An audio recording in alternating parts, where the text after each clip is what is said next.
نواز شریف سب کو شکست دینے کے بعد کیا کریں گے؟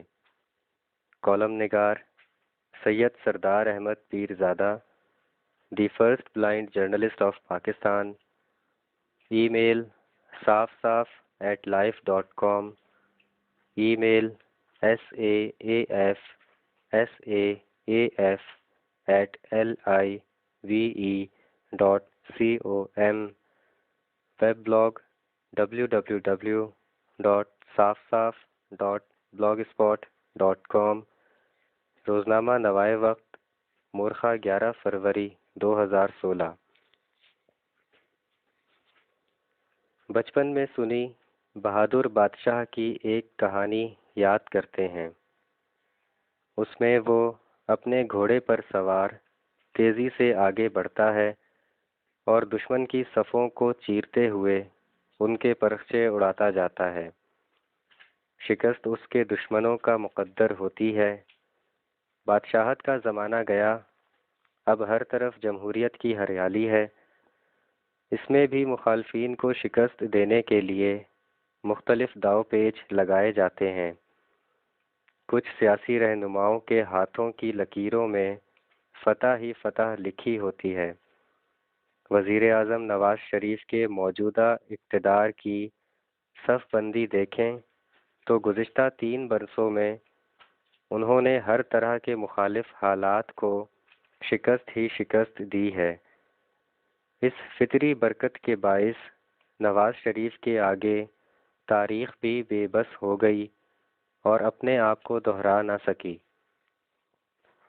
مثلاً تحریک انصاف کا دھرنا اب ایک مزاحیہ کہانی کے طور پر سنا اور سنایا جاتا ہے، لیکن جب یہ دھرنا جاری تھا تو نون لیگ کے نکلنے والے پسینے سے زمین بھی گیلی ہو رہی تھی۔ پاکستان میں حکومتی تبدیلی کی اطلاع دینے کے لیے پوری دنیا کے کنٹرول رومز کے آپریٹروں کی انگلیاں الارم بجانے کے لیے تیار تھیں۔ پاکستان میں اب تک ایسی کوئی مثال نہیں ملتی کہ اندر والے اور باہر والے حکومتی تبدیلی چاہتے ہوں اور تبدیلی نہ آئے، مگر یہاں تاریخ نے اپنے آپ کو نہیں دہرایا اور نواز شریف نے دھرنے کو شکست دے دی۔ جنوری 2015 میں پیٹرول پمپوں سے پیٹرول اچانک غائب ہو گیا۔ پیٹرول کی یہ خشک سالی کئی ہفتے تک چلی۔ اس کے باعث لوگ گاڑیوں اور موٹر سائیکلوں کو چھوڑ کر گدھا گاڑیوں، ٹانگوں اور پیدل چلنے پر آ گئے۔ ماہرین اور تجزیہ نگاروں کی پکی رائے تھی کہ ایسا حکومت کی بری گورننس کی وجہ سے ہوا ہے۔ میڈیا والوں نے مہذب معاشروں کی مثالیں دے دے کر حکومت کو غیرت دلوائی کہ لوگوں کی تکلیف کی ذمہ داری قبول کرتے ہوئے کم از کم کسی وزیر کو تو مستعفی ہو جانا چاہیے۔ حکومت چونکہ نون لیگ کی تھی اور وزیر بھی انہی کے تھے، اس لیے استعفیٰ کیسے ہوتا؟ یہاں پھر تاریخ نے اپنے آپ کو نہیں دہرایا اور نواز شریف نے پیٹرول کی لوڈ شیڈنگ کے خلاف لوگوں کے غصے کو شکست دے دی۔ نندی پور پروجیکٹ 1-2 کروڑ نہیں، اربوں روپے کی داستان ہے۔ اس حوالے سے کس کس نے حکومت پر انگلی نہیں اٹھائی؟ کئی مرتبہ تو یوں لگا کہ نون لیگ کو نندی پور پروجیکٹ کی ناکارہ مشینری کے نیچے سے اب کوئی نہیں نکال سکے گا۔ اتنے بڑے مالیاتی منصوبے کی ناکامی پر حکومتوں کا نہ صحیح کسی ایک حکمران شخصیت کا چل چلاؤ ضرور ہو جاتا ہے۔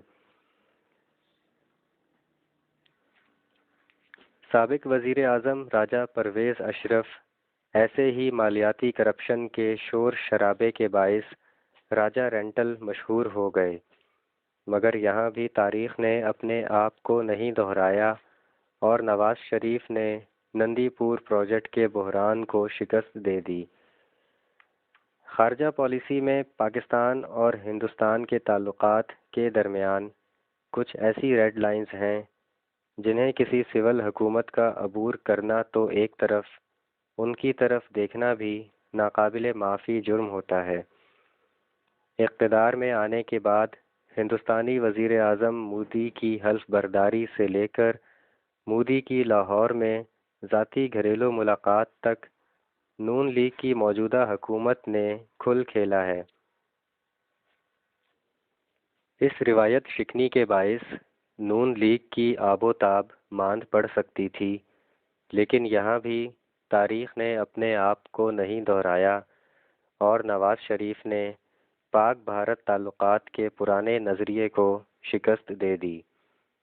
اپوزیشن کی جماعتوں کا تعلق چھوٹے صوبوں سے ہے۔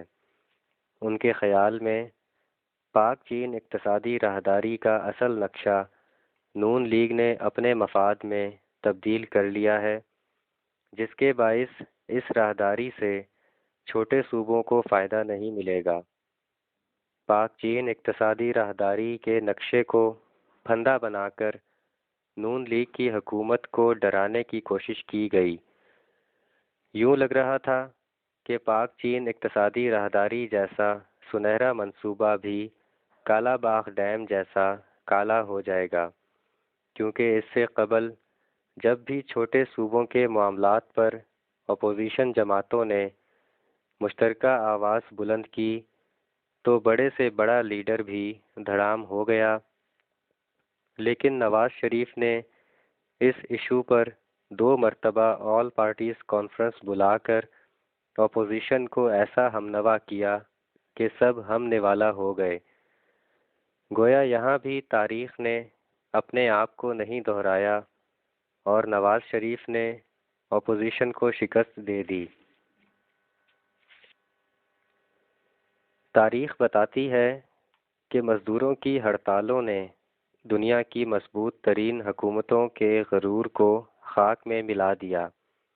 مزدوروں کی ہڑتالوں کے زہریلے نتائج کو دیکھنا ہو تو امریکہ کے شہر شکاگو میں 1886 کی ہڑتال کے بعد کا منظر دیکھ لیں۔ روس کے انقلاب کے دوران ماسکو اور دیگر شہروں کی فیکٹریوں پر پڑے تالوں کا پتہ پوچھیں۔ پاکستان میں بھی مزدوروں کی ہڑتالوں نے صدر ایوب خان جیسے فیلڈ مارشل کو فیلڈ چھوڑ کر بھاگنے پر مجبور کر دیا۔ گویا مزدوروں کی ہڑتال کسی بھی حکومت کے لیے ایک ڈراؤنا خواب ہوتی ہے۔ پی آئی اے کا موجودہ بحران شروع ہوا تو نون لیگ کے خیر خواہ ڈر گئے اور بدخواہ خوش ہو گئے۔ یہ سمجھا جانے لگا کہ تاریخ اپنے آپ کو دہرائے گی۔ ابتدا ویسی ہی تھی جیسے پچھلی کتابوں میں لکھا گیا کہ حکمران اپنے غیر لچکدار فیصلوں پر اڑے رہے اور مزدور گیٹ بند کر کے کھڑے رہے۔ نواز شریف نے پی آئی اے کے ہڑتالی کارکنوں کو ناپسندیدہ کہہ کر مسترد کر دیا۔ پی آئی اے کے کارکنوں نے 1 ہفتہ سخت ہڑتال کی، اپنے 2 ساتھی مروائے، لیکن حکومت کے موقف میں نرمی نہ لا سکے۔ بالآخر پی آئی اے کی ایکشن کمیٹی نے ہڑتال ختم کر دی۔ یہاں بھی تاریخ نے اپنے آپ کو نہیں دہرایا اور نواز شریف نے پی آئی اے کے مزدوروں کو شکست دے دی۔ اس کے علاوہ بھی بہت سے چھوٹے بڑے ایسے مارکے ہیں جہاں نواز شریف نے اپنی فتح کا جھنڈا گاڑا ہے۔ دنیا کی تاریخ میں سب سے بڑا تعمیراتی منصوبہ اہرام مصر ہے۔ اس منصوبے کو بنانے والے بھی اپنے مخالفین اور مزدوروں کو مکمل شکست دینے کا دعویٰ رکھتے تھے۔ وہ بھی سمجھتے تھے کہ ہمارے معاملے میں تاریخ نہیں دہرائی جائے گی۔ تاریخ میں مخالفین پر فتوحات حاصل کرنے والے شہنشاہ سے زیادہ سماجی تبدیلی لانے والے لیڈر سے پیار کیا جاتا ہے۔ نواز شریف سب کو شکست دینے کے بعد کیا کریں گے؟